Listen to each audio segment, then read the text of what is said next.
កា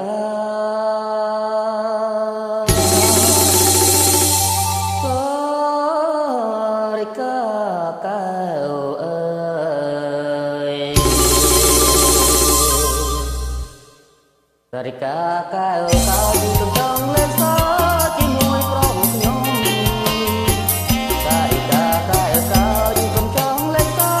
ជាមួយប្រុសខ្ញុំបំរឹកតែកាយកែរំប្រមុំត្រឹកគូតឡើងក្បំទ្រង់ឡើងដូចងអាយ៉ាស់នេះខ្ញុំឃើញស្រីបានព្រមចារីតាំងឲ្យកម្រៃវាយោអាយ៉ាស់នេះខ្ញុំឃើញស្រីបានព្រមចារីតាំងឲ្យកម្រៃវាយោក្រមុំស្បាច់អាយមេម៉ាយវឹកវងាត់ឲ្យខ្ញុំមកព្រៃដេកអោប្តីលើកំឡោជ្រែកចាំណាដល់គេចាំតាគេមានប្តីលើកំឡោជ្រែកចាំណាដល់គេចាំតាគេមានប្តីតាគេរកខ្លួនតែរៀងជាថ្មីខ្លួនឯងហាអីថាស្រីលេម៉ាយបើគ្មានប្តីទេដឹកក៏មានមើលសំងំលាក់កាយបើគ្មានប្តីទេដឹកក៏មានមើលសំងំលាក់កាយបើមិនមូសាចុះមកចោលឆាយបងសូមមើលកាយមើលរៀងជាថ្មីមិនចង់ទេខ្លាចអាស្រ័យគេខំខ្លួនច្បាប់ស្រីមិនចង់ទេ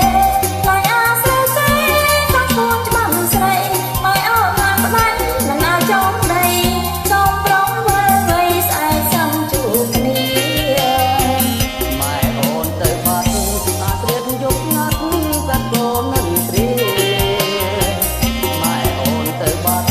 អាត្រៀតយប់ណាត់កាត់កូននឹងព្រាបងនឹងចូលទៅចាប់ពុំវារួមនឹងគ្នាគួងស្លាប់មិនស្ដាយទេចាំតែហើយ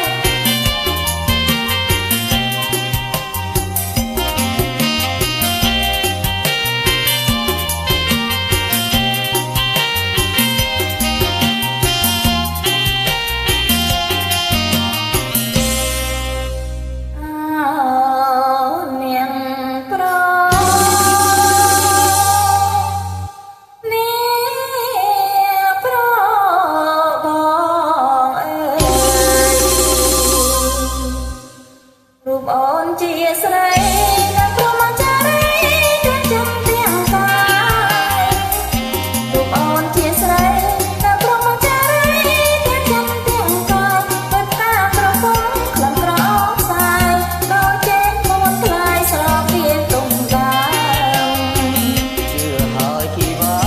រូបអូនដូចកាត្រូវទឹកកូនសាជឿហើយជីវ៉ារូបអូនដូចកាត្រូវទឹកកូនសាមកឡើងផផងគ្រូពឹកអឆ្នាំបេះដូងចាប់ដើមចងពៀនមេត្រី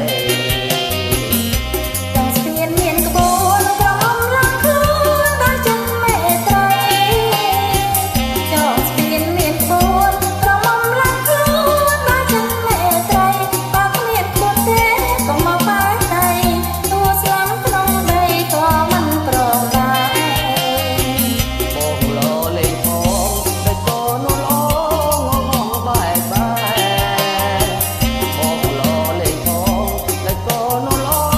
ងងបែកបែកប្រយ័ត្នបងខំជួបទៅក្បែរក្រញឹកញៀតណែឲ្យបាំងដឹងអងស្រឡាញ់ស្រ